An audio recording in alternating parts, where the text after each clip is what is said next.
उनके आसन को।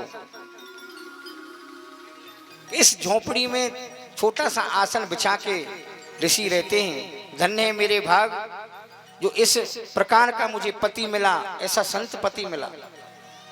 और कर्दम मुनि कहते हैं देवी मैं कुछ देर भगवान का ध्यान कर लूं, और कुछ ही देर के चक्कर में कई हजार वर्ष तक तपस्या में लीन हो गए। कई हजार वर्ष तक तपस्या में लीन हो गए।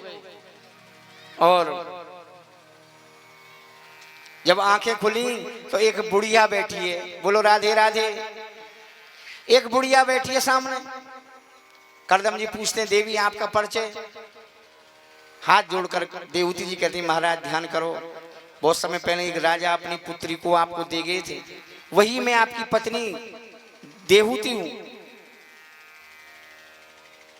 अरे जब से तुम यहीं रही? हाँ महाराज। अरे अपने पिता के घर चली जाती कि नहीं? विवाह के बाद में पुत्री का घर पिता के यहाँ नहीं होता है, पति के यहाँ होता है। क्या खाती थी महाराज? कभी फल खाती थी, कभी फूल, कभी पानी, इस प्रकार से। कर्दम जी तो प्रसन्न हो गए और सुंदर सरोवर में स्नान किया। दोनों तरुण अवस्था के हो गए।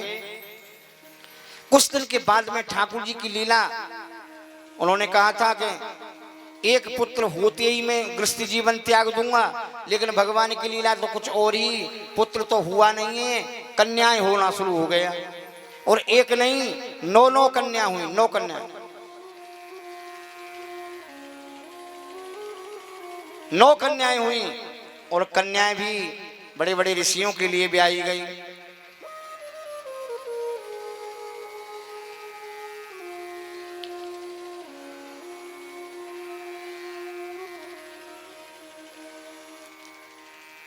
अनुसुईया को कौन नहीं जानता है? ये कर्दम जी की ही पुत्री थी। कला मारीच ऋषि जी को ब्याही गई। इसी प्रकार से 9 ऋषियों को ब्याही गई। और 10वीं संतान के रूप में स्वयं भगवान कपिल देव के रूप में आए। और जैसे ही कपिल देव का जन्म हुआ, कर्दम जी तो प्रणाम कर कर भगवान को और चले गए जंगल में। देवती जी भी जानती है कि साक्षात भगवान है। 2 उनकी 9 बहनें थी, वो भी आ गई अपनी ससुराल से भैया को देखने के लिए। एक दिन ऐसा किया कि सुंदर चौकी सजाई, आसन लगाया और कपिल देव जी को विराजमान कर दिया। कपिल देव जी को विराजमान कर दिया और कहने लगे महाराज कोई सुंदर कथा सुनाओ। कपिल देव जी कहते माता जी आप ये क्या कर रही हो, क्या करती हो? देव जी कहती महाराज मैं जानती हूं आप साक्षात नारायण हो, आप मेरा मार्गदर्शन करें, इस संसार में किस प्रकार से रहा जाता है। कपिल देव जी समझाते हैं अपनी देवती माँ को कि माँ संसार में यदि मनुष्य जन्म मिले तो कभी रोना नहीं चाहिए। क्यों? कि मनुष्य जन्म रोने के लिए नहीं मिला है, ये हंसने के लिए मिला है, हंसने के लिए मिला है।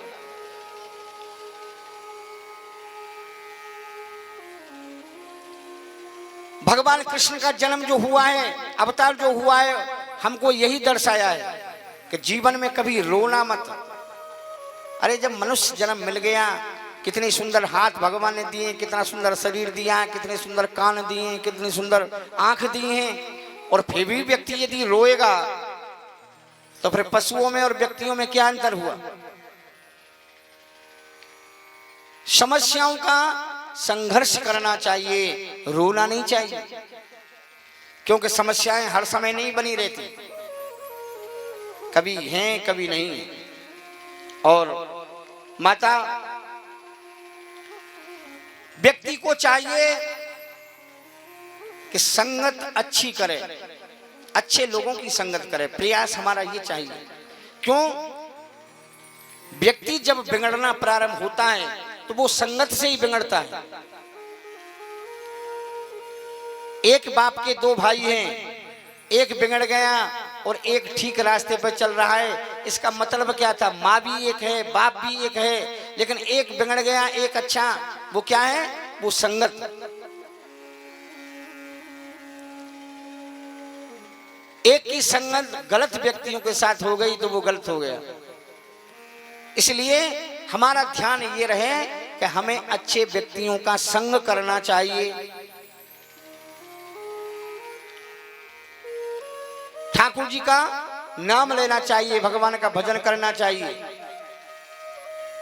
इस प्रकार से सुंदर जब बताया कि मां जब ये जीव गर्भ में रहता है तो इसे इतना कष्ट होता है कि भूतो न भविष्यति, जीवन में कभी कष्ट नहीं रहता इतना मां के गर्भ में जिस जीव को रहता है। ऐसा बताते हैं 50,000 बिच्छू एक साथ में डंक मारे, जितनी पीड़ा उस व्यक्ति को होगी उतनी उस गर्भ में उस जीव को होती है। और जब जीव परेशान होता है तो भगवान से प्रार्थना करता है, प्रभु मुझे इस जंजाल से निकालो, मैं बाहर आते ही 24 घंटा आपका नाम लूंगा। लेकिन यहाँ क्या होता है? यहाँ जैसे ही जन्म लेता है संसार को याद करने लग जाता है, रोने लगता है, चिल्लाने लगता है। दूध से प्यार हो जाता है, माँ से प्यार हो जाता है, पिता से प्यार हो जाता है, भाइयों से, चाचाओं से, इस प्रकार से संसार से धीरे धीरे प्यार होता चलता है। लेकिन मां संसार में कोई व्यक्ति सुखी नहीं है, कोई व्यक्ति सुखी नहीं। क्यों? यहां संसार में सुख है ही नहीं तो सुखी रहेंगे कहां से? हमारी कोई वस्तु सिगरामपुर में गिर जाए धोखे से और हम सहसना में ढूंढते रहें जिंदगी भर तो क्या मिल जाएगी? नहीं मिलेगी। क्योंकि हम अपनी वस्तु को दूसरी जगह छोड़ आए, दूसरी जगह खो के आए। तो यहाँ हम कितना भी प्रयास करें, कितना भी हम कुछ भी करें, लेकिन यहाँ मिल नहीं सकती है। इसी प्रकार से हमारा जीवन है। हम कितना भी प्रयास करें, हम सुख भोगें, संसारी वस्तुओं में सुख नहीं है। सुख कहाँ है? ठाकुर जी के नाम में। बोलो राधे राधे। कीर्तन किस किस घर में होता है प्रतिदिन बताओ?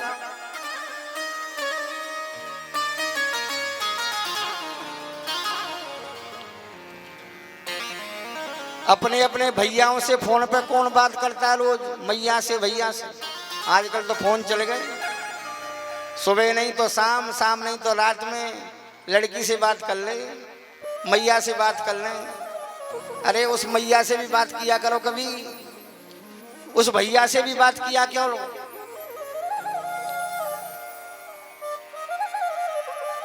कीर्तन हर घर में होना चाहिए। यदि समस्याओं से निपटना है तो, कष्टों से यदि दूर रहना है तो कीर्तन जिस घर में होगा, कितना भी कष्ट आए लेकिन व्यक्ति को एहसास नहीं होगा।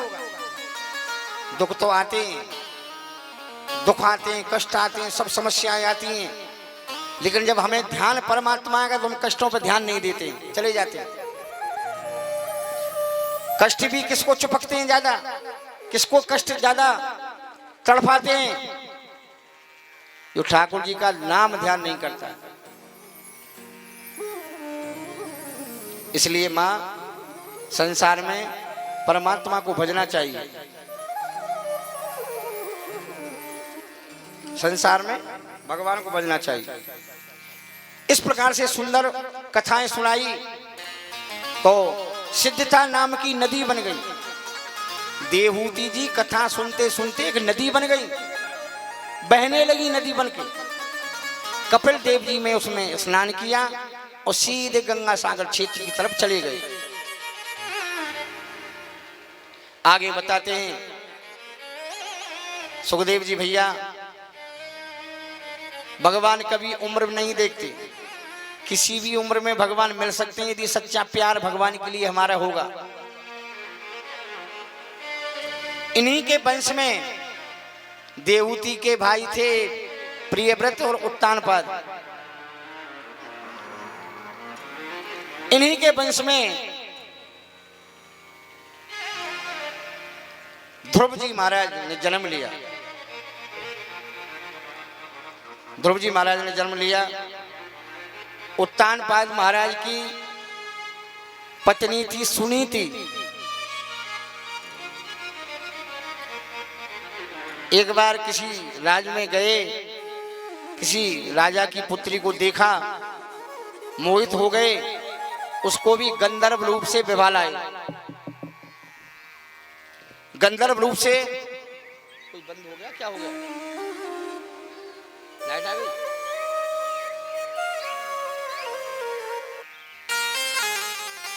गंधर्व रूप से विवाह कर लिया।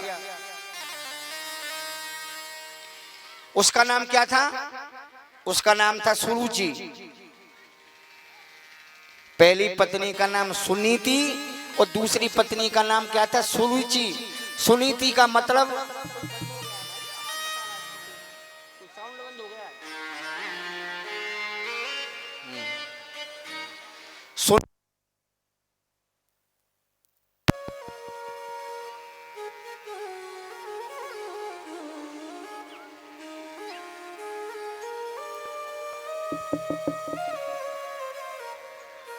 सुनी।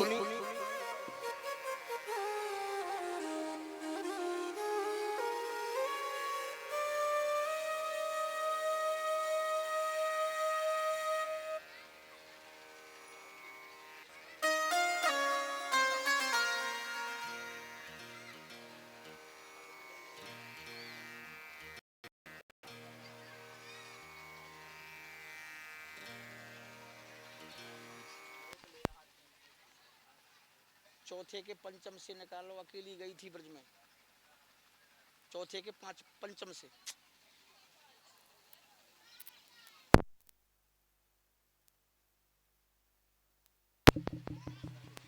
राधे राधे राधे राधे।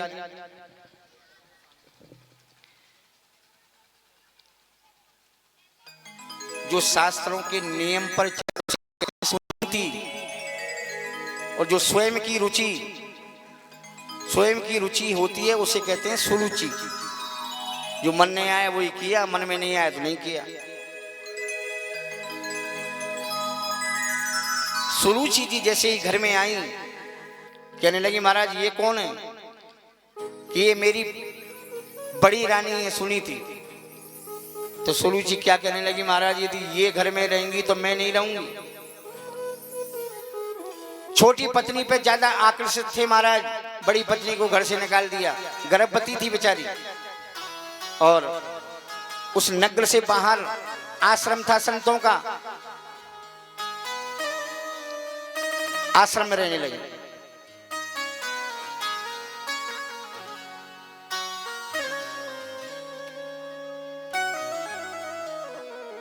आश्रम में रहने लगी, संतों का सत्संग करने लगी। कुछ समय बाद पुत्र पैदा हुआ। संतों ने उसका नाम रखा ध्रुव। ध्रुव, छोटे से ध्रुव प्रतिदिन अपने ध्रुव को भगवान की कथाएं सुनाती थी मां। देखिए, घर को घर नहीं कहते हैं, स्त्री को ही घर कहा गया है। स्त्री यदि चाहे तो घर को मंदिर बना सकती है, स्वर्ग बना सकती है, बैकुंठ बना सकती है, और यदि स्त्री चाहे तो उसे नरक बना सकती है, गलत चीजों का अड्डा बना सकती है, कुछ भी बना सकती है। इसलिए स्त्री का नाम ही घर है।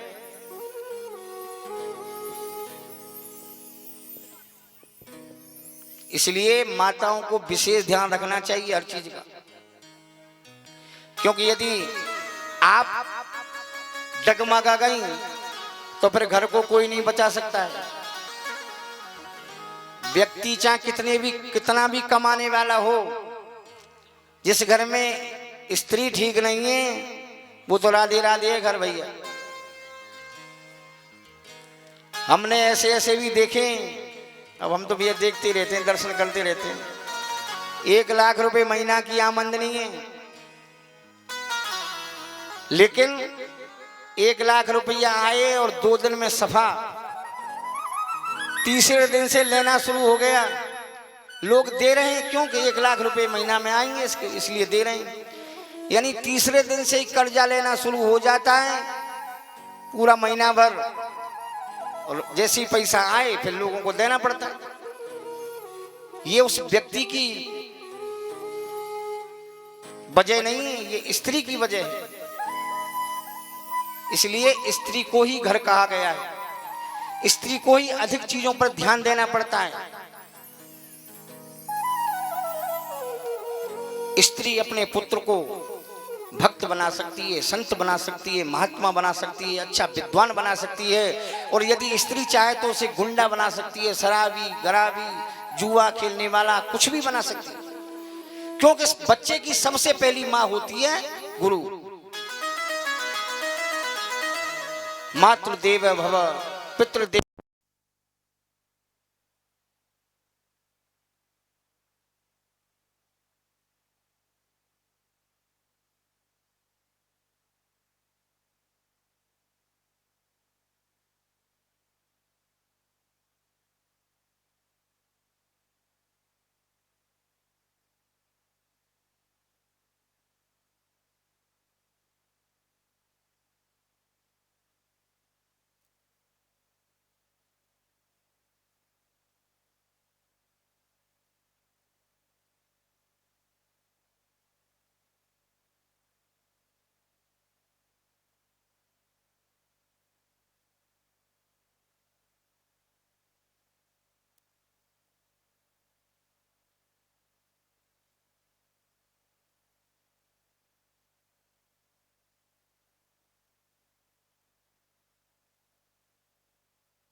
राधे राधे।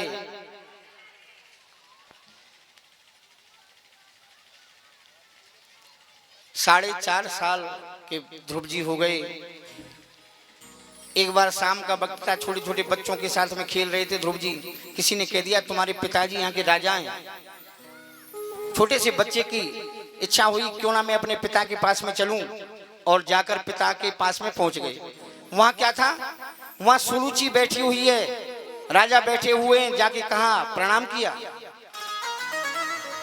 मैं आपका पुत्र हूं, मेरा नाम ध्रुव है। तो पिता की इच्छा हुई, अच्छा तो मेरे पुत्र हो। गोदी में लेने का प्रयास किया, लेकिन बगल में जो देवी जी बैठी थी सुरुचि, उन्होंने हाथ पकड़ लिया और छोटे से बालक से कहा, सुनो तुम महाराज की गोदी में नहीं बैठ सकते। यदि तुम्हें महाराज की गोदी में बैठना है तो जाओ जंगल में,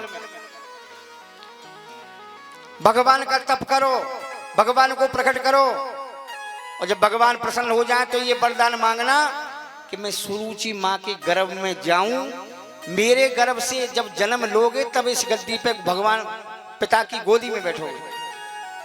छोटा सा बालक था, बेचारा रोता हुआ आ गया अपनी माँ के पास में। कहने लगा, आज मेरी जो दूसरी माँ है उन्होंने मुझसे ऐसे ऐसे कहा कि तुम वन में जाओ, भगवान की तपस्या करो, और जब भगवान प्रसन्न हो जाए तब वरदान मांगना, तब मैं इस गद्दी पे बैठूंगा। अच्छे व्यक्ति कभी किसी में दोष नहीं देखते, खोट नहीं देखते। अरे खोट यदि देखना है तो स्वयं में झांक के देखना चाहिए। यदि बुराई देखनी है तो स्वयं में भी तो देखो, हम में कितनी बुराई भरी पड़ी है। हम पहले अपनी बुराइयों को निकालें, तब जाके किसी की बुराई देखेंगे। क्यों? यदि हम सामने वाले की बुराइयों में घुस गए तो उसकी अच्छाई नहीं समझ पाएंगे। गौकर्ण जी ने धुंधकारी को सब बुरा बताते थे, लेकिन गौकर्ण जी ने धुंधकारी में भी सतगुण देख लिए, तो बहुत अच्छे थे वो। इसलिए सुनीति ने कहा,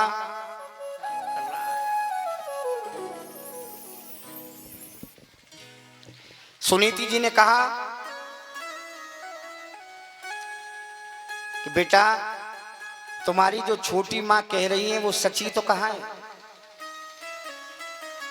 अरे जो तुम्हें मनुष्य जन्म मिला है ये भगवान का तप करने के लिए ही मिला है, तपस्या करने के लिए मिला है। अरे तुम्हें वन में जाना चाहिए, बाद में नहीं अभी जाना चाहिए, और कल नहीं आज अभी जाना चाहिए। अरे माँ तुम भी मुझसे वन में जाने की कह रही हो? हाँ बेटा। भगवान कहाँ रहते हैं मैया? भगवान सब जगह है, हरि व्यापक सर्वत्र समान। और माँ को प्रणाम करके ध्रुव जी वन में जाने लगे।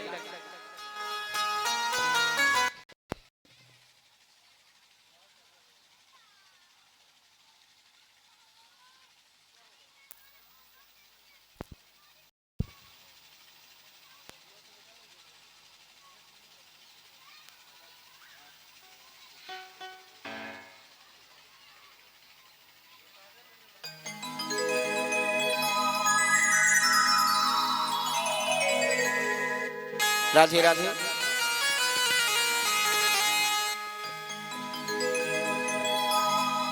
हो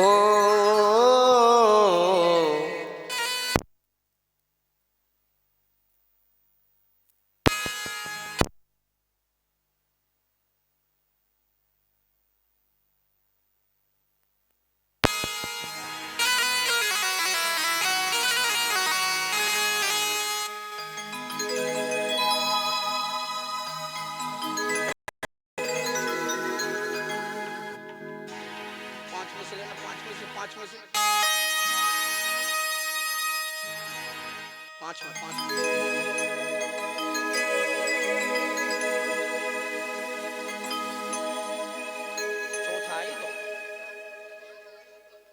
अच्छा राधे राधे। हो अकेली गई थी ब्रज में, प्रेम से सभी ताली बजा के। अब नाचना तो नाच नहीं सकते हो तो बैठे बैठे मटक तो सकते हो, ताली बजाते रहो मटकते रहो, बढ़िया ठाकुर जी के नाम में खो जाओ।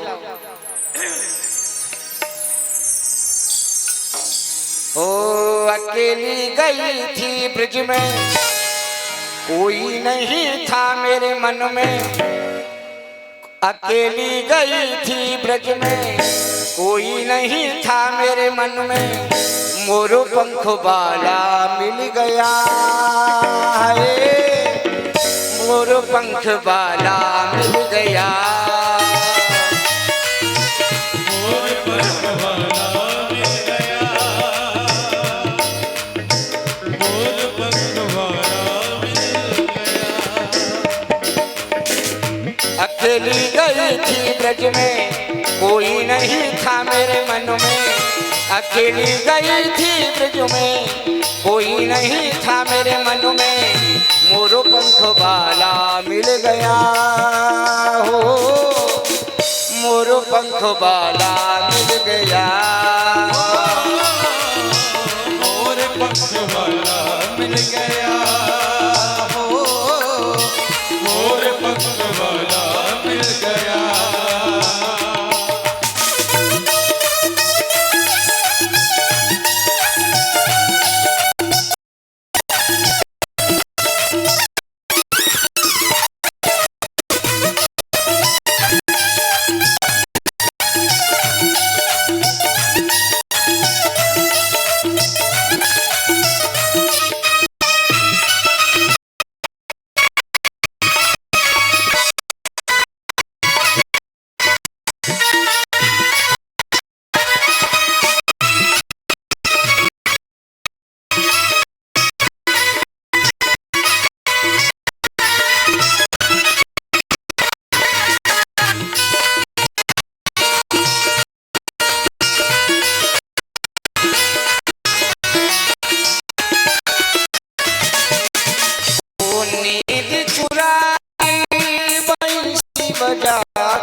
चुराया लगी आस मेरे मन में गई थी वृंदावन में, लगी आस मेरे मन में गई थी मैं वृंदावन में, बांसुरी वाला मिल गया हो, मोर पंख वाला मिल गया, मोर पंख वाला मिल गया, मोर पंख वाला मिल गया। ओ अकेली गई थी ब्रज में कोई नहीं था मेरे मन में, अकेली गई थी ब्रज में कोई नहीं था मेरे मन में, मोर पंख वाला मिल गया हो, मोर पंख वाला मिल गया, मोर पंख वाला मिल गया, मोर पंख वाला मिल गया।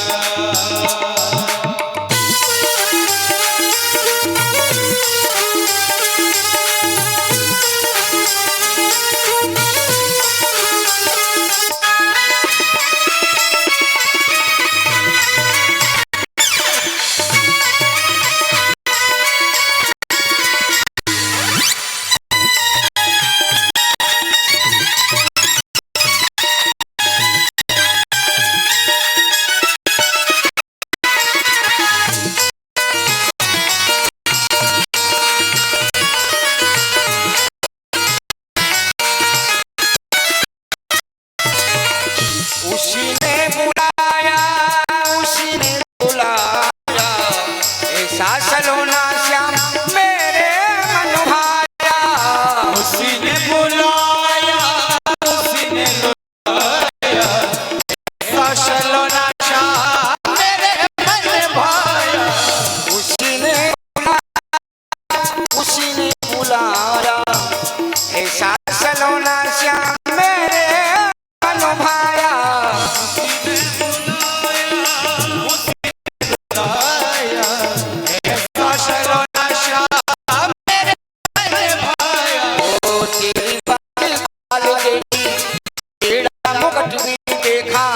तेरी बात चाल देखी तेरा मुकुट देखा, तेरी टांग वाला मिल गया हो,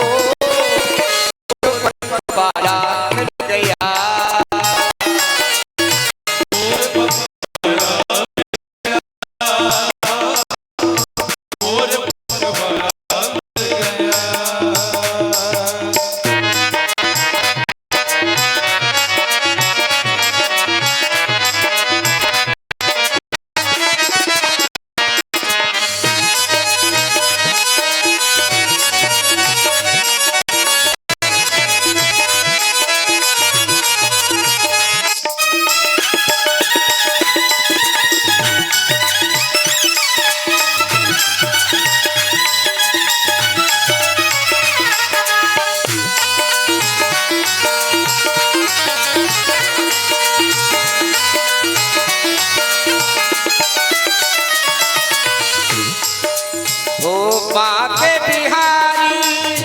बाके बिहारी मेरे हिये में बसा, तेरे बिन श्याम सुंदर कहाँ चल पाऊँ, बाके बिहारी मेरे हिये में बसाऊं, तेरे बिना श्याम सुंदर कहाँ चल पाऊँ, हो बाके बिहारी अपने हिये में बसा, तेरे बिन श्याम में तो कहाँ चल पाऊँ, लगी लगन तनु मन में, लगन लगी तनु मन में, ढूंढ रही मैं निधि वन में, लगी लगन तनु मन में, ढूंढ रही मैं निधि वन में, गौए वाला मिल गया हो, मोर पंख वाला मिल गया,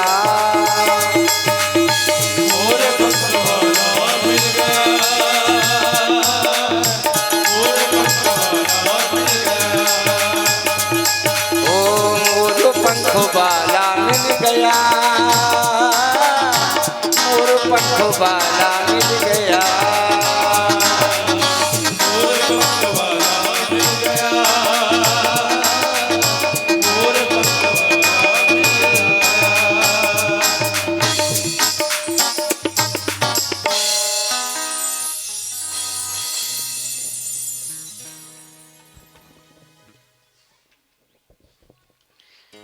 ध्रुव जी महाराज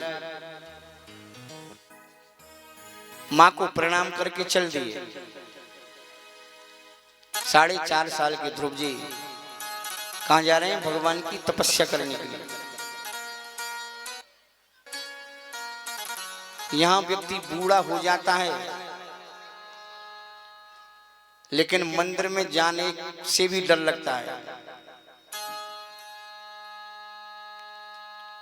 4.5 साल के ध्रुव जी चलने लगे। अब भगवान की प्रेरणा से नारद जी आते, क्योंकि भगवान को जिसे दर्शन देना होता है पहले नारद जी को भेजते हैं। और ऐसा लिखा है कि जिसे नारद जी का दर्शन हो गया तो भगवान को दर्शन देने ही पड़ेंगे। नारद जी देखते हैं कि छोटा सा बालक है, ये भगवान की तपस्या करने जा रहा है, ऐसा तो मैंने पहली बार देखा है। परीक्षा लेने आ गए। सामने नारद जी आ गए और जैसे ही ध्रुव जी ने नारद जी को देखा साष्टांग प्रणाम किया। संत ब्राह्मण को देख के प्रणाम करना चाहिए। नारद जी तो चकित रह गए कि इसकी पैड़ी सीढ़ी मजबूत है, साधु ब्राह्मण को देख के प्रणाम करना। नारद जी कहते हैं भाई किसके पुत्र हो, कहां जा रहे हो? तो महाराज उत्तानपाद का पुत्र हूं मैं, ध्रुव मेरा नाम है, मैं भगवान का दर्शन करने जा रहा हूं, तपस्या करने जा रहा हूं जंगल में। नारद जी हंसने लगे, अरे भगवान जंगल में थोड़ी रहते हैं, अरे वहां शेर रहता है, चीता रहता है, खा जाएगा। ध्रुव जी कह रहे हैं मेरी मां कहती थी शेर में चीता में भी तो भगवान रहते हैं। विश्वास यदि हमारा अटल है,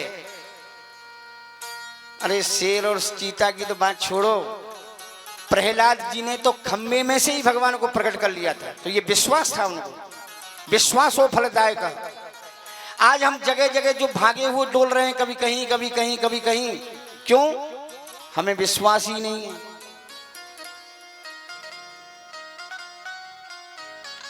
नारद जी कहने लगे दूसरी सीढ़ी भी इसकी मजबूत है, विश्वास अटल है।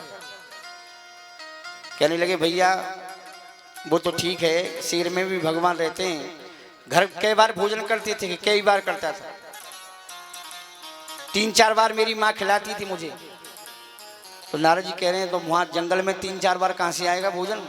वहां तो भूख के मारे मर जाओगे तुम, इसलिए लौट जाओ। ध्रुव जी कहते हैं मेरी माँ कहती थी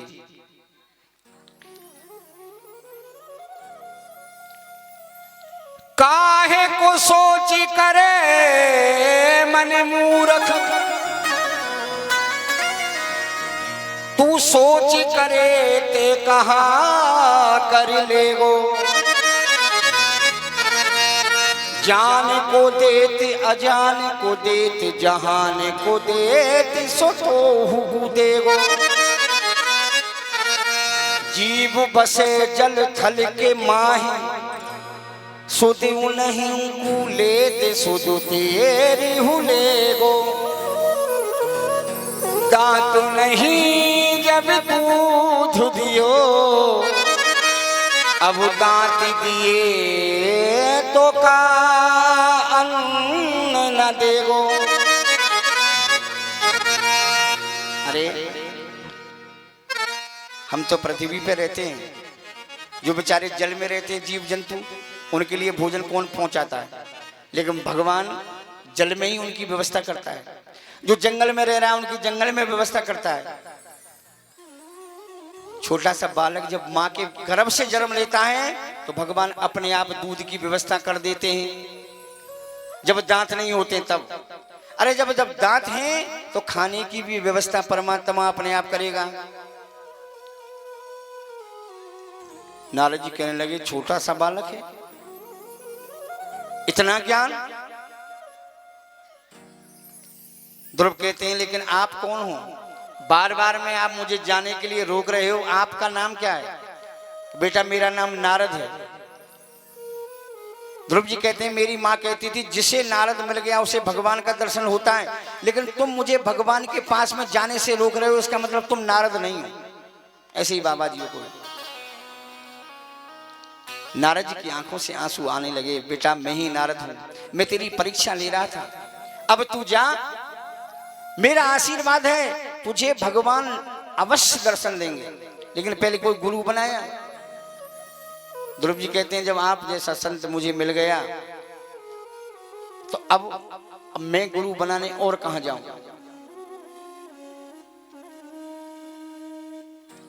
जीवन में गुरु की अति आवश्यकता है, और गुरु की नहीं, हमारे ब्रज में बोलते हैं गुरु शब्द को चालाक व्यक्ति, गुरु जी।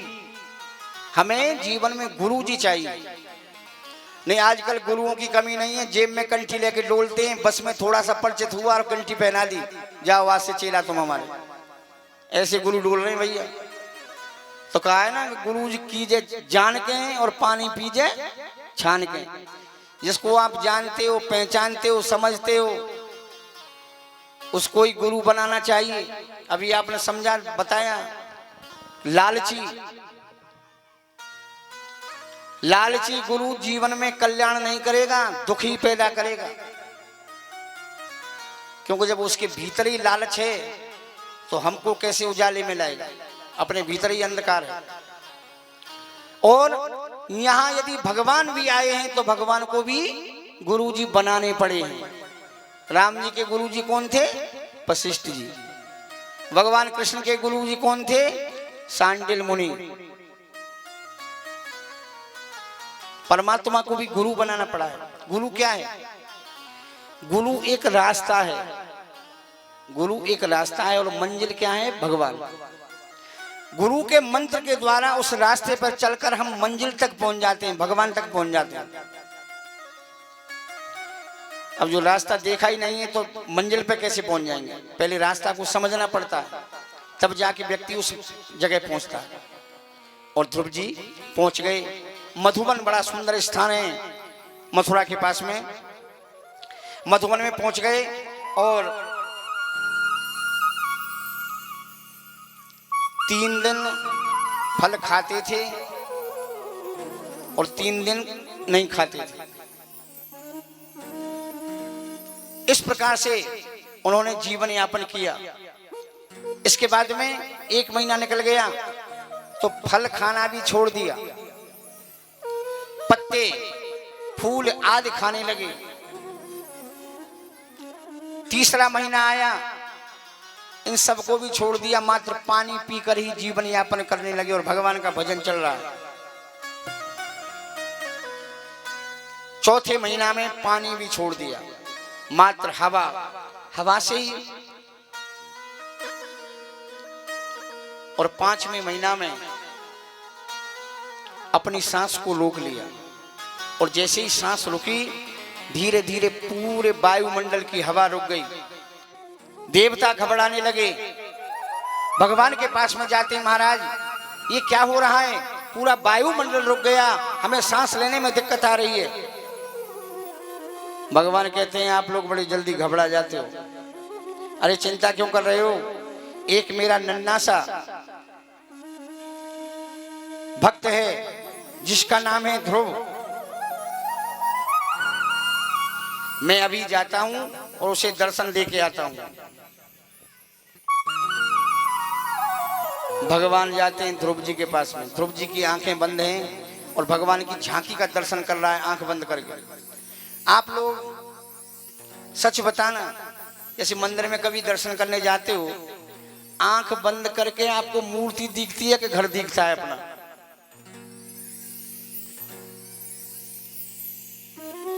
घर दिखेगा, खेत दिखेगा, बच्चे दिखेंगे, सामान दिखेगा, आंख बंद करके। ठाकुर जी की आंख बंद करके नहीं, खोल के दर्शन किया जाता है। बड़ा प्रयास करना पड़ता है कि आंख बंद करके हमें परमात्मा दिख जाए, फिर तो हमारी भक्ति सच्ची हो गई। यदि आंख बंद करने के बाद में हमें संसार नहीं दिखता है, ठाकुर जी दिखते हैं, तो समझ लो हमारा भजन सार्थक है। और ऐसा कब होगा? कि जब हम प्रतिदिन भगवान का दर्शन करेंगे, ऐसा जब होगा। आज ध्रुव जी की आंखें बंद हैं और भगवान की मूर्ति का दर्शन कर रहा है। भगवान आ गए लेकिन आंखों को नहीं खोल रहा है, बहुत देर हो गई। तो भगवान उस मूर्ति को हटा लेते हैं आंखों के सामने, और जैसे ही मूर्ति हटी आंख खुल गई।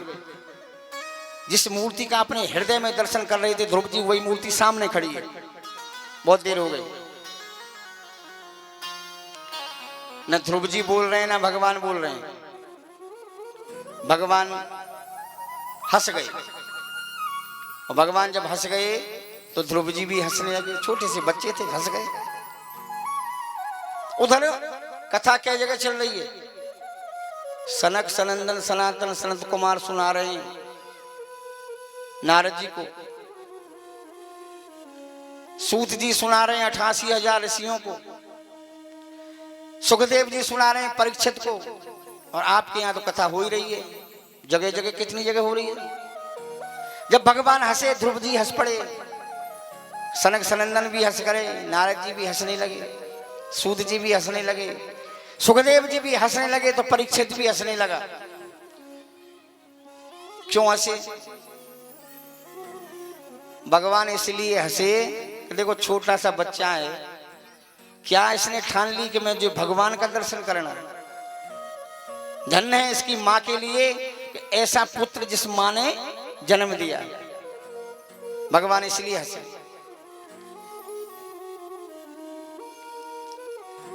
अब ध्रुव जी कुछ बोलते नहीं, कुछ बोलना आता नहीं, तो भगवान ने अपना शंख उनके कपोलों पे, होठों पे लगा दिया। संपूर्ण ज्ञान ध्रुव जी को हो गया।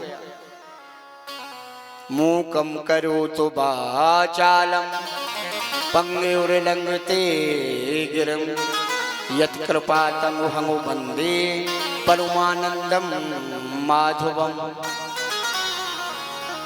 और संपूर्ण ज्ञान हो गया। सुंदर स्तुति करते हैं ध्रुव जी। भगवान कहते हैं क्या चाहिए मांगो। ध्रुव जी कहते हैं महाराज मुझे कुछ नहीं चाहिए, आपका दर्शन मिल गया। भगवान कहते हैं देखो आपने तपस्या क्यों की कि आपकी सौतेली माँ ने कहा कि तपस्या करने जाओ। किसके लिए?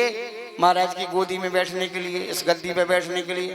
तो इसलिए मेरी भक्ति तो तुमको मिलेगी, लेकिन इससे पहले तो हम अपने राज्य में जाओ, अपने पिता के पास में जाओ, राज का सुख भोगो, राजा बनो।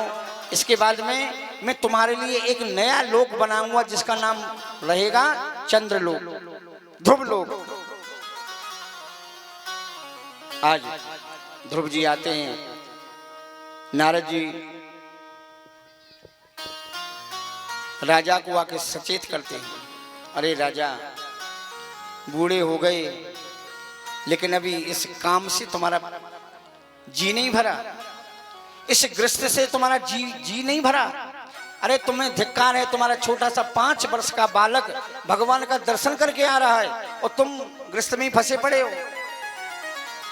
राजा को ज्ञान हुआ, सुंदर सजावट करवाता है, राजा स्वयं स्वागत के लिए जाता है। लेकिन वहां अरे जिस पर ठाकुर जी की कृपा हो गई उसे स्वागत से और किसी से मतलब नहीं। सीधे जाके अपनी सौतेली माँ को प्रणाम करते हैं ध्रुव कि माँ यदि आप मुझे इस प्रकार से नहीं कहती तो आज मैं भगवान का दर्शन नहीं कर पाता। धन्य है आप जो आपने मुझे प्रेरणा दी और भगवान का दर्शन मुझे करने को मिले।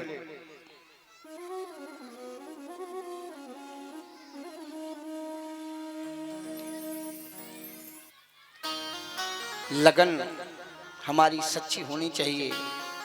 यदि लगन हमारी सच्ची है तो परमात्मा को दया करने में बिल्कुल टाइम नहीं लगता है। इतने दयालु हैं, उनका हृदय इतना कोमल है कि माखन से भी ज्यादा हृदय कोमल होता है भगवान का। लगन तो मुझसे लगा बैठे, लगन तो मुझसे लगा बैठे, जो होगा देखा जाएगा। लगन तो मुझसे लगा बैठे, जो होगा देखा जाएगा। लगा बैठे जो होगा देखा जाएगा। तुम्हें अपना बना बैठे, जो होगा देखा जाएगा। अपना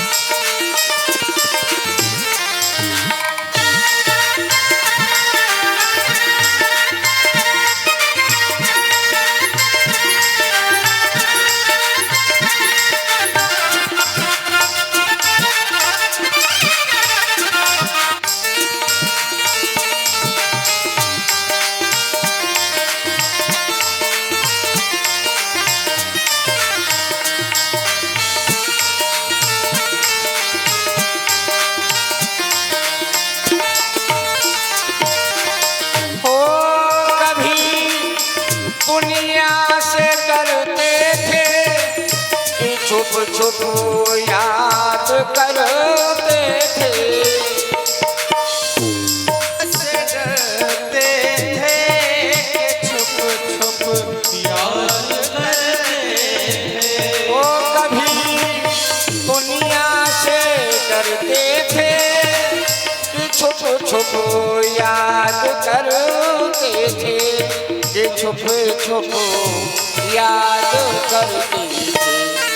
लो अब पर्दा उठा बैठे, लो अब पर्दा उठा बैठे, जो होगा देखा जाएगा। पर्दा हटा बैठे, जो होगा देखा जाएगा। ओ लगन तुमसे लगा बैठे, जो होगा देखा जाएगा। लगा बैठे, जो होगा देखा जाएगा।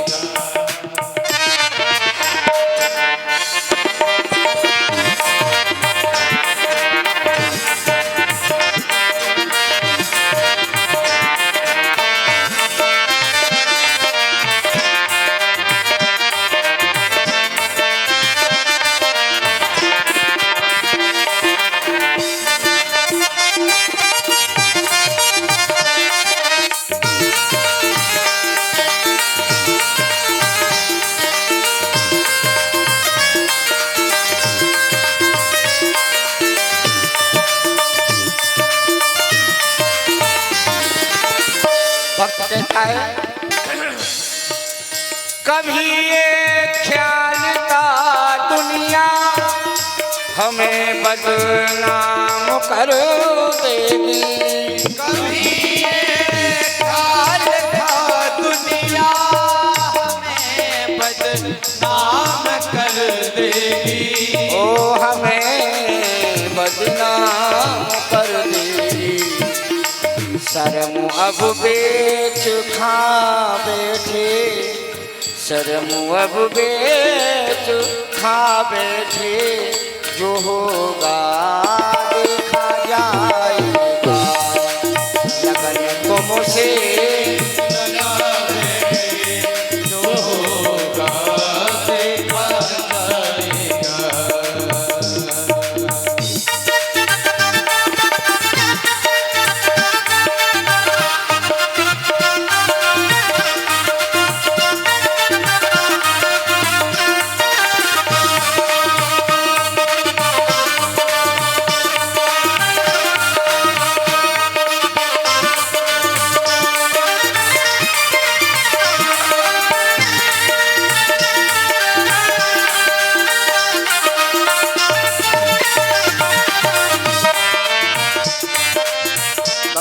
प्रभु दीवाने बन गए तेरे कि फिर दुनिया से क्या मतलब।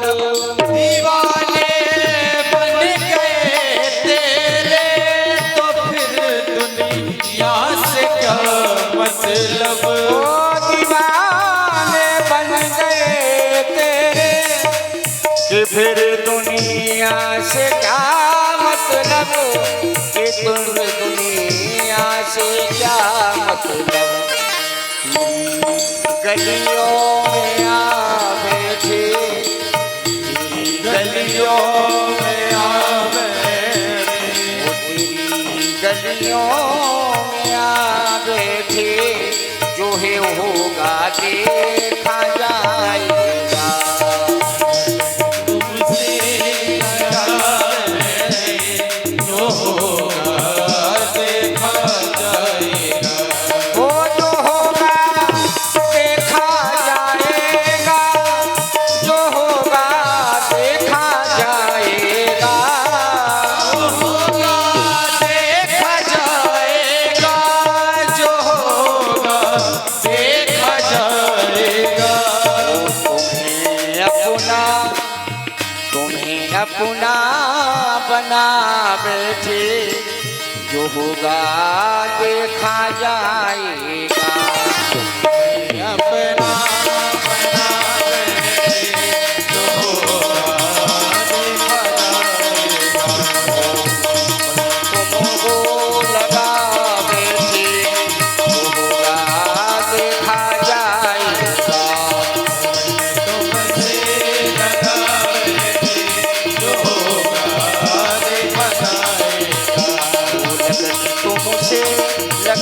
बैठे जो होगा देखा जाएगा। तुमसे लगा बैठे जो होगा देखा जाएगा। सुखदेव जी कहते हैं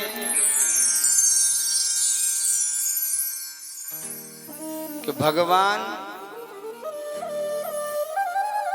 मनुष्य के जीवन में 4 घंटी बजाता है और 4 घंटी में नहीं समझता है व्यक्ति, फिर 5वां घंटा ही बजाता है डायरेक्ट।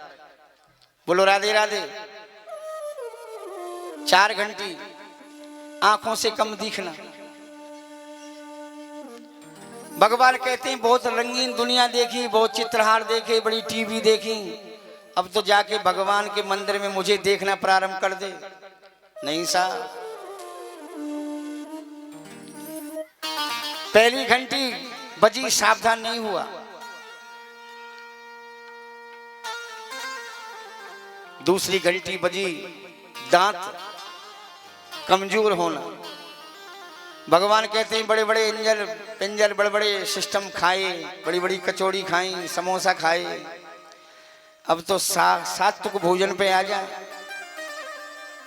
दूध दलिया प्रारंभ कर दे खाना। नहीं साहब, एक से एक बत्ती लग जाती है दांतों की। अब तो 2 घंटी बज गई, तीसरी घंटी हुई, बाल सफेद होना। भगवान कहते हैं बड़े बड़े इत्र लगाए, बड़े बड़े तेल लगाए, तरह तरह के बालों को काढ़ा, लेकिन अब तो छोड़ दो, अब तो मुझे भजो। नहीं मानता व्यक्ति। चौथी घंटी बजती है, कमर टेढ़ी हो जाती है।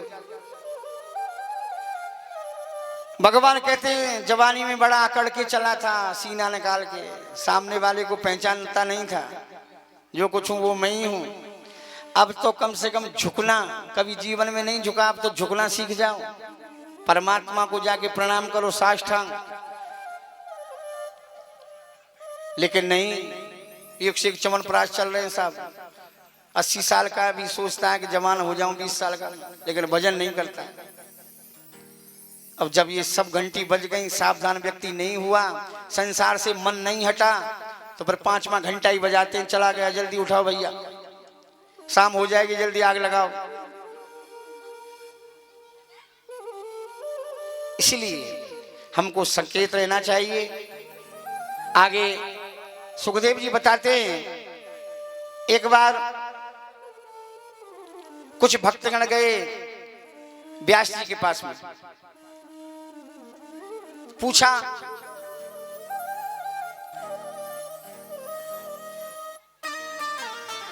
कि मनुष्य के लिए धर्म क्या है।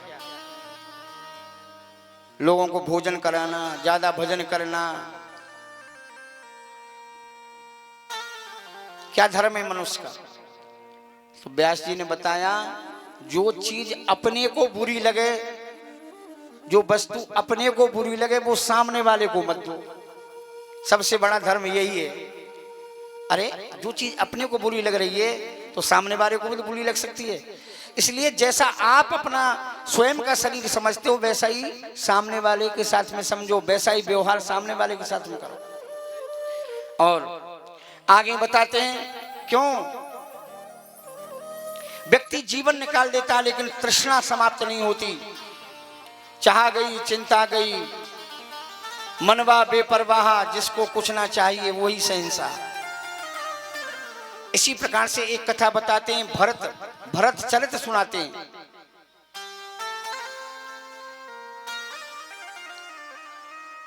ऋषभ देव जी हमारी पृथ्वी के बहुत बड़े सम्राट राजा हुए। ये सब इसी प्रकार के राजा हैं जहां से सूरज निकलता है और जहां छुपता है, इतने बड़े पूरी पृथ्वी के राजा थे, जिनके 100 पुत्र थे।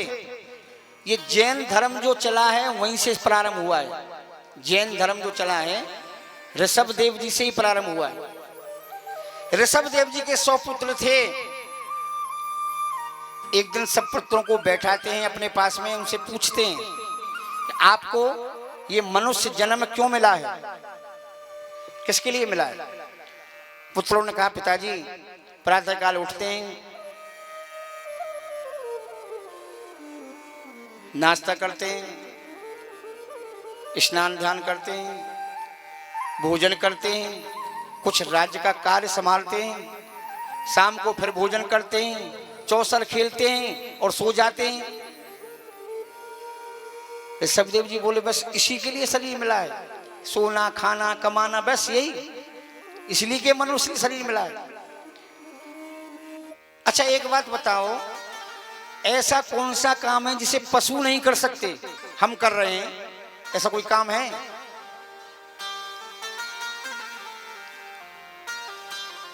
संतान पैदा पशु पक्षी भी करते हैं, भोजन की व्यवस्था पशु पक्षी भी करते हैं, रहने के लिए मकान पशु पक्षी भी बनाते हैं। तो फिर हम में क्या विशेषता हुई? मनुष्य में यही विशेषता है कि पशु पक्षी बेचारे भजन नहीं कर सकते और हम ठाकुर जी का भजन कर सकते हैं। इसलिए मनुष्य शरीर हमको मिला है कि हम परमात्मा का नाम लें। जब हम सब कामों को आवश्यक समझते हैं कि हमारा नहाना भी जरूरी है, कपड़ा धोना भी जरूरी है, नाश्ता करना भी जरूरी है, भोजन करना भी जरूरी है, सोना भी जरूरी है, रिश्तेदारी में जाना भी जरूरी है, हर चीज को हम संसारी वस्तुओं को जब आवश्यकता समझते हैं कि ये जरूरी है, तो भगवान का नाम भी लेना जरूरी है। कहा है 100 काम छोड़ के नहा लो, 100 काम छोड़ के स्नान करना चाहिए, 1000 काम छोड़ के खा लो, नहीं खाओगे तो फिर कैसे शरीर चलेगा, और 1 लाख काम छोड़ के भजन कर लो। बोलो राधे राधे, जोर से, अरे और जोर से बोलो राधे राधे।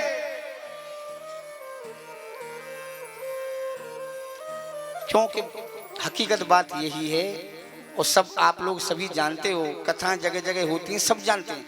क्योंकि कलयुग का व्यक्ति बहुत बड़ा चतुर है, कोई भी हो, चाहे हम हो या तुम हो, सबकी बात है।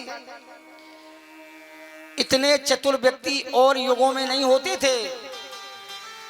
आप कुछ भी समझाओ, सामने वाला क्या कहे, अरे हम सब जानते हैं, सब जान रहे हैं लेकिन मानते नहीं हैं किसी की।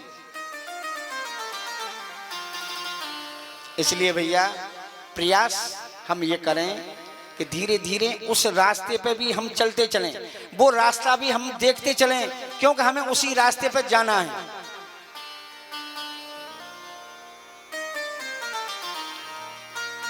यदि जवानी में गृहस्थ जीवन में पढ़ के हम ठाकुर जी का नाम याद नहीं करेंगे तो बुढ़ापे में थोड़ी आएगा।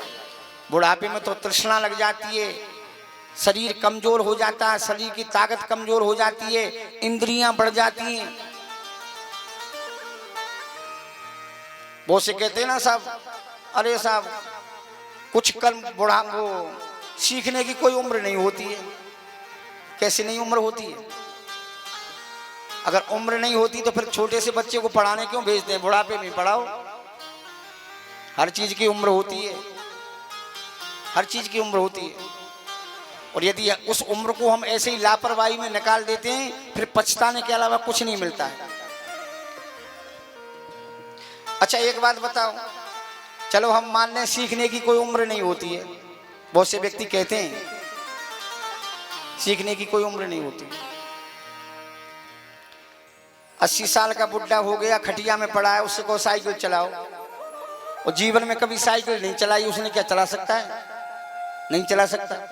अरे जो चीज सीखी नहीं है हमने, तो उसे हम उस समय कैसे सीख सकते हैं जब हमारे हाथ पैर ही चलना बंद कर देंगे। इसी प्रकार से भगवान का नाम है, यदि हम बालकपन में लेंगे, जवानी में लेंगे, तभी जाके बुढ़ापे तक हमें वो नाम याद आएगा, याददाश्ती बनी रहेगी। अभ्यास, जिस चीज का हम अभ्यास छोड़ देंगे वही चीज याद में नहीं आएगी, ध्यान में नहीं आएगी। इसलिए ठाकुर जी का भी ध्यान रखना चाहिए।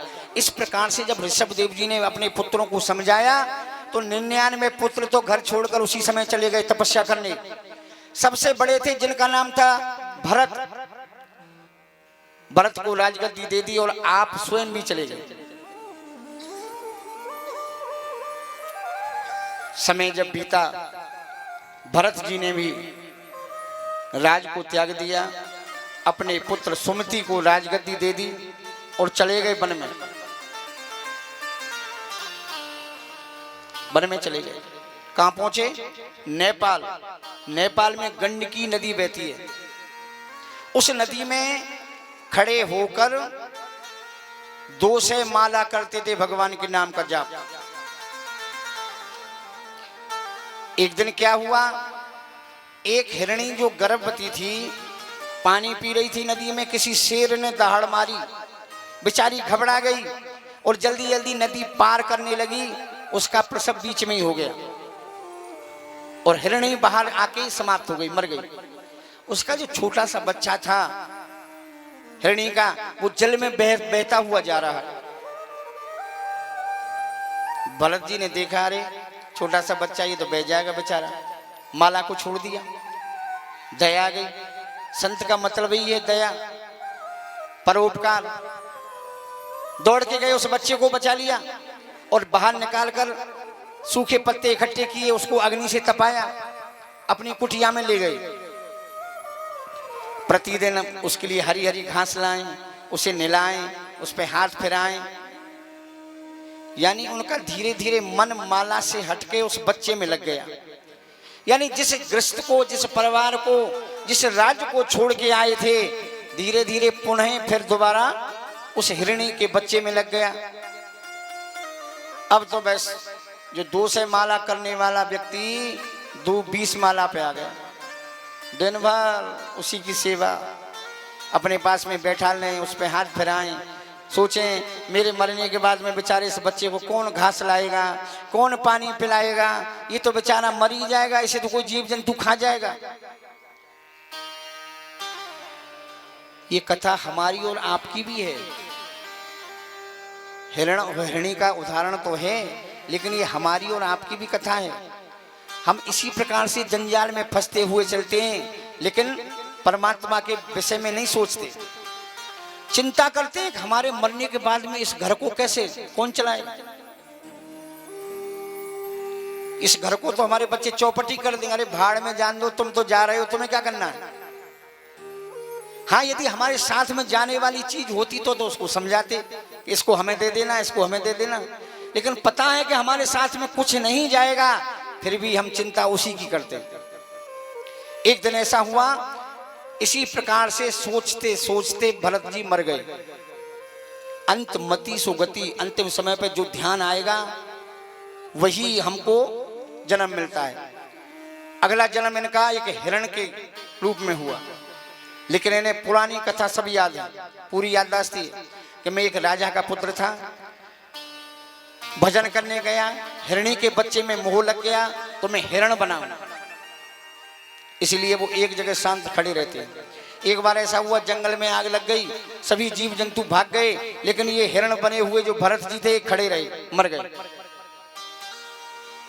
तीसरा जन्म इनको एक ब्राह्मण के घर में मिला और जब भी इनका नाम भरत ही पड़ा, भरत ही पड़ा। दोनों जन्मों की बात याद है। सोचने लगे, पहला जन्म मैंने निकाल दिया हिरण के मुंह में, भगवान का भजन नहीं कर पाया। दूसरा जन्म हिरण बन के निकाल दिया, लेकिन अब मुझे सावधानी बरतनी है, अब मुझे जंजाल में नहीं पड़ना है।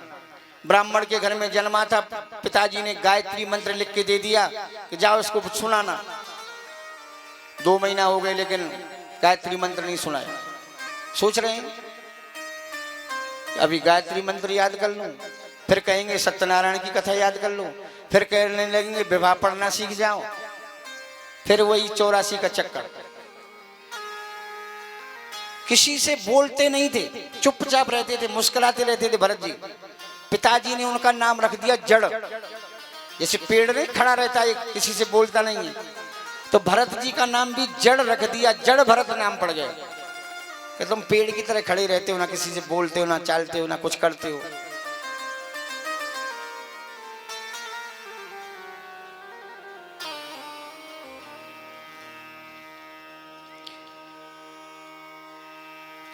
आज समय आया, पिताजी समाप्त हो गए, भाई रह गए, भाइयों ने अच्छा व्यवहार नहीं किया, घर से निकाल दिया। घर से निकल गए भरत जी, रास्ता में जा रहे मुस्कुराते हुए, अब अच्छा हुआ, घर जंजाल छूट गया, ठीक रहा।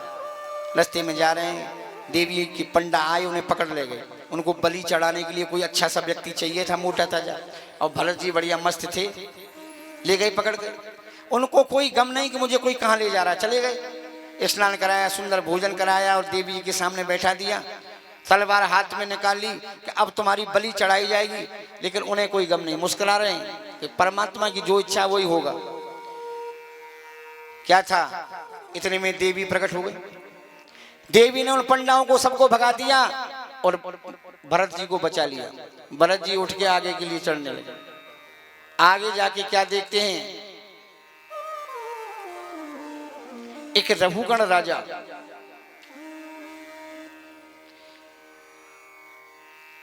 कस्सतु निगणुना ध्वजना विभस्सु सूत्र कामुमा कस्यासि पुत्रस्य हाय कस्मात् क्षेयं सेहम्।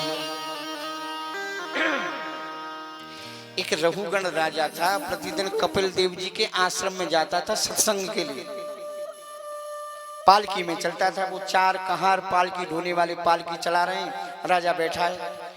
एक दिन ऐसा हुआ कि एक कहार यानी पालकी चलाने वाला एक व्यक्ति बीमार पड़ गया, पालकी को रख दिया। राजा ने कहा क्या हुआ, तो सेवकों ने कहा महाराज एक सेवक बीमार पड़ गया है, अब 3 व्यक्ति पालकी कैसे चलाएंगे। राजा ने आदेश दिया कोई भी व्यक्ति मिले उसी को लगा लो पालकी में, ये सब प्रजा हमारी है। अब सामने से हट्टे कट्टे भरत जी आ रहे थे, पकड़ के लगा दिया, लग गए। लेकिन उनका नियम था कि जब वो रास्ते में चलते थे तो 5 कदम देख के चलते थे, कोई जीव जंतु अपने पैरों से नहीं मर जाए। और जैसे ही कोई जीव जंतु आता था तो ऊपर को उछल जाते थे। अब बताओ, जब जिसके कंधा पे पालकी का डांड रखा है, अब वो जब ऊपर को उछलेगा तो बैठने वाले की क्या स्थिति होगी। उस राजा का सर उस बांस में लगता था। 1-2 बार तो राजा ने नहीं कहा, फिर राजा कहने लगा भाई क्या कर रहे हो, ठीक से नहीं चल रहे हो, बार बार में मेरा सर लगता है। सेवकों ने कह दिया महाराज हम तो ठीक चल रहे हैं, लेकिन ये जो नया सेवक आया है ये ठीक नहीं चल रहा है, इसको समझा दो, मैं राजा हूं, अच्छे से चले। लेकिन नहीं, उनकी स्थिति में परिवर्तन नहीं हुआ। फिर कोई जीव जंतु आया, फिर छलांग लगा दी, ऊपर को चल गया। अब राजा भीतर पालकी में से कह रहा है अरे तू समझता नहीं, बार बार में तू ऊपर को उछलता है, मेरा सर उस पालकी के डांड में लगता है, तू जानता नहीं मैं राजा हूं, तुझको ऐसी सजा दूंगा जो जीवन भर याद रखेगा। महाराज जी पे कोई प्रभाव नहीं पड़ा, आगे चले फिर उछले। अब तो राजा चिल्लाने लगा, चिल्लाने लगा और कहने लगा सेवकों से भाई ये कैसा है, चला नहीं जा रहा है, इस पे क्या बात है, बीमार है। अरे महाराज ये तो हट्टा कट्टा है, खूब मोटा ताजा। राजा कहता है जब तू इतना मोटा है, इतना हट्टा कट्टा है, तो फिर तुझ पे चला क्यों नहीं जा रहा है, क्यों बार बार में उछलता है, अच्छे से चल, नहीं ऐसा इलाज तेरा करूंगा अगर जीवन में याद रखेगा। आज भरत जी सोच रहे हैं कि जीवन भर में कभी बोला नहीं, किसी से कुछ नहीं कहा, कुछ जवाब नहीं दिया, कोई कुछ कहता रहा। लेकिन आज ऐसा मूर्ख राजा जब इसकी पालकी में मैं लग गया हूं, और आज यदि ये मूर्ख की मूर्ख रहा तो लोग सचमुच में यही जानेंगे कि ये तो जड़ भरत ही थे। जड़ भरत को संपूर्ण ज्ञान था, लेकिन वो फालतू वार्तालाप नहीं करते थे किसी से। उल्टे खड़े हो गए, पालकी चलाना बंद कर दिया, उल्टे खड़े हो गए और राजा से कहने लगे महाराज आप राजा हो, आप कह रहे थे कि मैं तेरा इलाज करूंगा, तुझे सजा दूंगा, तेरी चिकित्सा करूंगा, तू ढंग से चल, इतना मोटा ताजा हो रहा है। तो महाराज देखो इसमें मेरी क्या गलती है, ये तो शरीर का धर्म है, कोई मोटा होता है, कोई पतला होता है, कोई लंबा होता है, कोई चिकना होता है, इसमें व्यक्ति की क्या, व्यक्ति इसमें क्या कर सकता है। इसमें मैं लंबा हूं, मोटा हूं, तो इसमें मैं क्या करूं? ये तो धर्म है शरीर का। दूसरी बात, आप कह रहे हैं मैं तेरा इलाज कर दूंगा, तुझे सजा दूंगा। तो महाराज आप मुझे क्या सजा दोगे?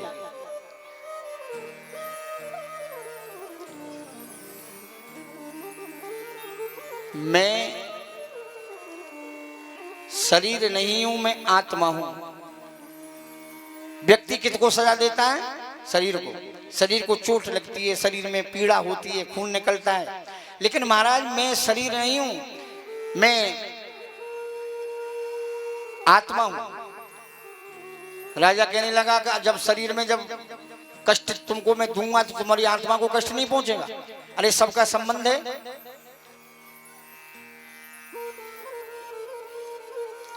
शरीर का संबंध बुद्धि से, बुद्धि का शरीर मन से, मन का संबंध आत्माओं से।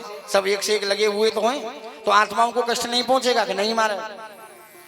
तो राजा ने बताया, राजा ने उदाहरण दिया कि देखो एक अग्नि पे हम बर्तन को रखते हैं, अग्नि जलाई, उस पे बर्तन रख दिया, उसमें पानी डाल दिया, पानी में चावल डाल दिए, कुछ देर बाद चावल पक के तैयार हो गए। तो अग्नि का संबंध किससे रहा? बर्तन से। बर्तन गर्म हुआ और बर्तन का संबंध किससे? पानी से। जब बर्तन गर्म हुआ तो पानी भी गर्म हो गया। अब पानी का संबंध किससे? चावलों से। जब पानी गर्म हुआ, खोलने लगा, तो चावल भी पक के तैयार हो गए।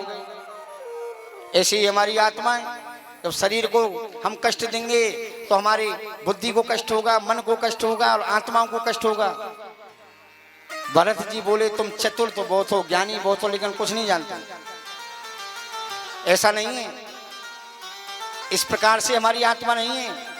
फिर उन्होंने बताया कि देखो चावल तो बनके तैयार हो गया, अग्नि पे हमने बर्तन रखा, बर्तन में पानी डाला, पानी में पत्थर डाल दिया। चावल की जगह पे यदि हम पत्थर डाल दें तो क्या कभी पक के तैयार हो जाएगा? पानी सूख जाएगा, लेकिन पत्थर तो पत्थर ही रहेगा। इसी प्रकार से ये हमारी आत्मा है। ये आत्मा चिन्हवई है, इसे कुछ नहीं होता है। जब इस प्रकार से उन्होंने सुनाया तो वो तो दौड़कर आ गया, चरणों में गिर पड़ा राजा। तो महाराज मैं तो आपको कोई ऐसा ही समझ रहा था।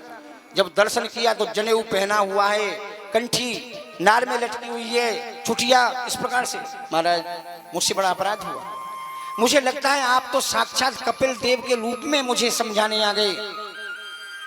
भरत जी कहते हैं भैया मैं कोई कपिल नहीं हूं, जैसे आप हो वैसा ही मैं हूं, लेकिन व्यक्ति को कभी भी अपमान नहीं करना चाहिए। जैसा अपना शरीर है वैसे ही सामने वाले का भी देखना चाहिए कि वो भी शरीर मेरी तरह है।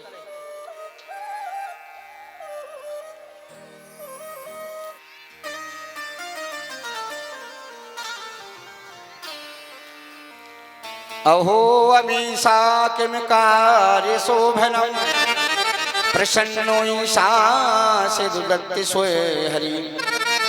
ये जन्म लंबन ऋषि भरत जी मुकंदे से पुपादे से प्रहाई। क्योंकि ये हमारा मनुष्य शरीर जो है, देवता भी तरसते हैं कि भगवान से प्रार्थना करते हैं कि एक बार हमें तुम मनुष्य बना दो। क्यों? मनुष्य हर प्रकार से स्वतंत्र है। स्वतंत्र है इसलिए तो सब कुछ कर रहा है, कुछ भी उसे ध्यान ही नहीं है कि मुझे इसका परिणाम मिलेगा, इसका मुझे दंड भी मिलेगा। अरे मिलेगा जब मिलेगा अब तो कर लो। लेकिन वहां ऐसा नहीं है। देवता यदि कोई इतनी भी गलती करते हैं तो संग की संग परिणाम उनको भोगना पड़ता है, संग की संग दंड मिलता है। वहां माफ नहीं है, वहां बाद के लिए कोई चीज नहीं छोड़ी जाती है, उसी समय तत्काल परिणाम उनको मिलता है। लेकिन मनुष्य जीवन ऐसा है कि व्यक्ति सोचता नहीं।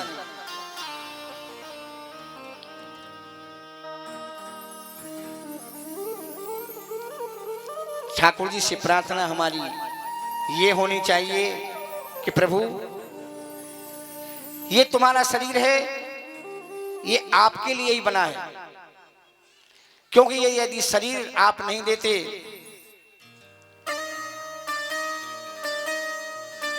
तो मैं कुछ कर ही नहीं सकता था। भगवान का हमें उपकार मानना चाहिए कि सुंदर शरीर भगवान ने हमको दिया है।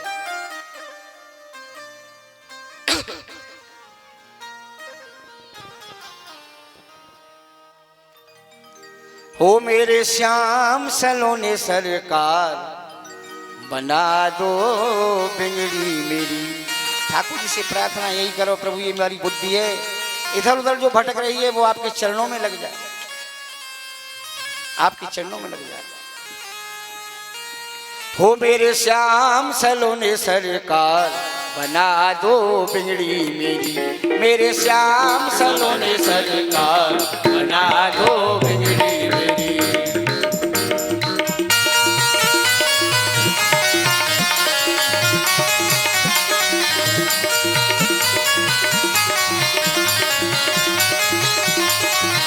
ओ बिगड़ी मेरी श्याम, बिगड़ी मेरी, बिगड़ी सी मेरी श्यामो, बिगड़ी मेरी।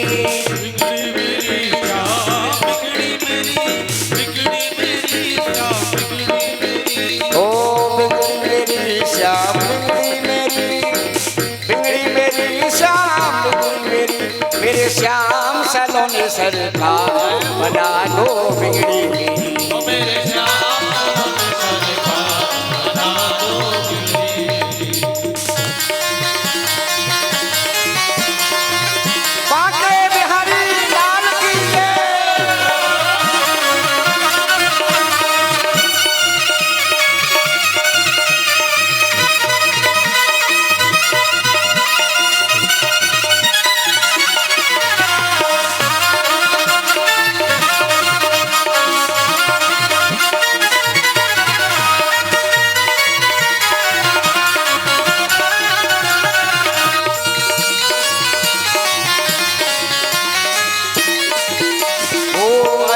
मेरी मर्जी तुम्हारी, वृंदावन के बांके बिहारी। मर्जी तुम्हारी, वृंदावन के बांके बिहारी। ओ अर्जी है मेरी मर्जी तुम्हारी, वृंदावन के बांके बिहारी। मेरे जीवन के आधार, बना दो बिगड़ी। मेरे जीवन के आधार, बना दो बिगड़ी मेरी। ओ मेरे श्याम सलोने सरकार, बना दो बिगड़ी मेरी। ओ बिगड़ी मेरी श्याम, बिगड़ी मेरी, बिगड़ी मेरी श्याम, बिगड़ी मेरी। श्याम बिगड़ी मेरी, बिगड़ी मेरी श्याम, बिगड़ी मेरी। ओ मेरे श्याम सलोने सरकार, बना दो बिगड़ी मेरी। मेरे श्याम सलोने सरकार, बना दो बिगड़ी मेरी।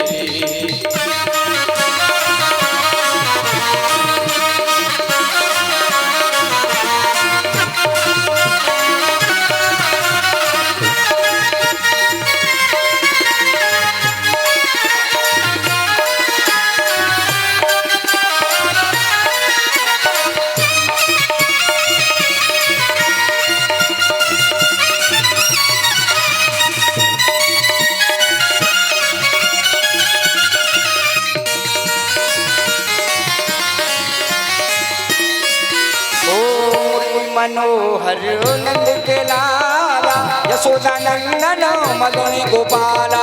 मुरली मनोहर नंद के लाला, यशोदा नंदन मदन गोपाला। मुरली मनोहर नंद के लाला, यशोदा नंदन मदन गोपाला। मेरी वो मेरी विनती है बारंबार, बना दो बिगड़ी मेरी। मेरी विनती है बारंबार, बना दो बिगड़ी मेरी। ओ मेरे श्याम सलोने सरकार, बना दो बिगड़ी मेरी। मेरे श्याम सलोने सरकार, बना दो बिगड़ी मेरी।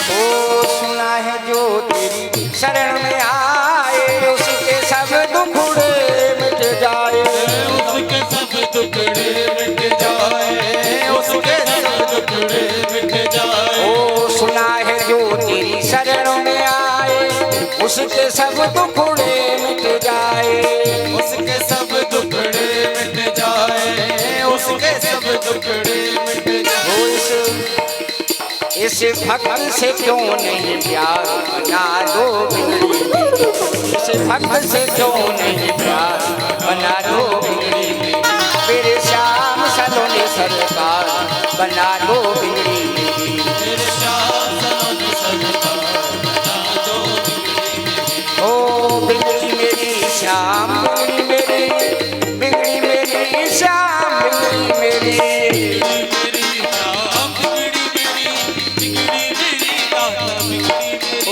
श्याम सलोने सरकार बना दो बिगड़ी मेरी, मेरे श्याम सलोने सरकार बना दो बिगड़ी मेरी। ओ मेरे श्याम सलोने सरकार बना दो बिगड़ी मेरी, मेरे श्याम सलोने सरकार बना दो बिगड़ी मेरी।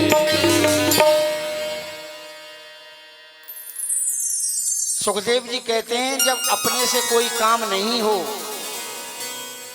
जिस चीज में अपनी बुद्धि विराम ले जाए, बुद्धि काम नहीं करे, अपने गुरु का स्मरण करना चाहिए, उस मंत्र का जाप करना चाहिए।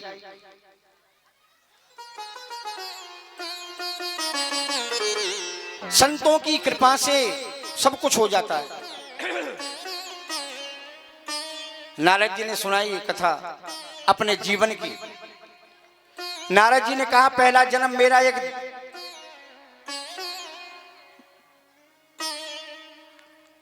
रामदास मेरा नाम था, मेरी माँ विधवा थी, पिताजी मेरे चले गए थे, लेकिन संतों का जब मुझे संग मिला तो मेरा जीवन बदल गया और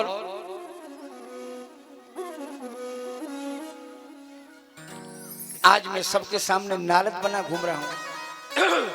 इस प्रकार से सुंदर कथा सुनाई। आज की कथा को यहीं विश्राम, क्योंकि आप लोग हमें मालूम है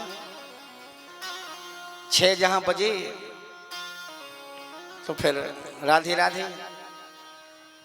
आप लोग सभी ठाकुर जी की आरती करेंगे खड़े होके और प्रेम से प्रसाद लेंगे। इसके बाद में अपने अपने घर के लिए जाएंगे। ठाकुर जी की आरती का दर्शन करके जाना चाहिए। इसके बाद में ठाकुर जी का प्रसाद वितरण होता है और पुनः कल जो सुंदर कथा होगी, कथा तो खैर रोज सुंदर है, लेकिन कल भगवान का जन्म, ठाकुर जी का जन्म हम और आप धूमधाम से मनाएंगे, क्योंकि ठाकुर जी का जन्म उत्सव, जो भगवान का उत्सव प्रेम से मनाता है तो भगवान भी उसके घर में उत्सव मनाते ही रहते हैं। तो आप लोग सब सज धज के तो रोज ही आते हो घर, लेकिन कल और बढ़िया पीले पीले वस्त्र पहन के आओ, बढ़िया चंदन लगा के आओ माथे पे, जिसके बाल बिल्कुल नहीं है पूरे खोपड़ी पर चंदन पूत के आओ। और क्या, और प्रेम से धूमधाम से नंद उत्सव कल हम मनाएंगे। सभी आप लोग समय से देखिए, कथा 24 घंटा चली है, 7 दिन तक, 7 दिन और 7 रात बंद नहीं हुई, तब जाके कथा पूरी हुई। जिसने भी ये कथा की है, सुखदेव जी ना सोए 24 घंटा, 7 दिन तक नहीं सोए, ना परीक्षा सोए, ना कोई श्रोता सोए, तब जाके कथा पूरी होती है। अब ऐसे थोड़ी हो जाती 2-3 घंटा में, आने की देर होती नहीं है, चलने का प्रोग्राम व्यक्ति बना लेता है, इतने बजे जाना है मुझे घर। वे आ रहे होंगे ड्यूटी से, कोई नहीं है, घर का ताला लगा के आ गई। अरे उनको भी तो इंतजार करने दो, उनको भी तो सोचने दो कि वो कथा सुनने गई हैं। तो ज्यादा है वो गुस्सा करेंगे, यहीं आ जाएंगे वो भी, ठाकुर जी की कथा वो भी सुन लेंगे। इसलिए घर की चिंता मत करके आया करो। यहाँ आ गए तो बस जब आरती हुआ करे तभी आप लोग उठा करें। अब सभी आप लोग खड़े हो जाएं और भगवान की आरती करें। जिनके पास आरती है वो आरती करेंगे, और जिनके पास नहीं है वहीं से इसी भाव से खड़े हो जाओ कि हम भी भगवान की आरती कर रहे हैं। हरि ओम द्यौः शान्तिरन्तरिक्षगुं शान्तिः पृथिवी शान्तिरापः शान्ति औषधयः शान्तिः वनस्पतयः शान्तिर्विश्वे देवाः शान्तिर्ब्रह्म शान्तिः सर्वगुं शान्तिः शान्तिरेव शान्तिः। हरि ओम चन्द्रमा मनसो जातशुचोः सूर्यो अजायत श्रोत्राद्वा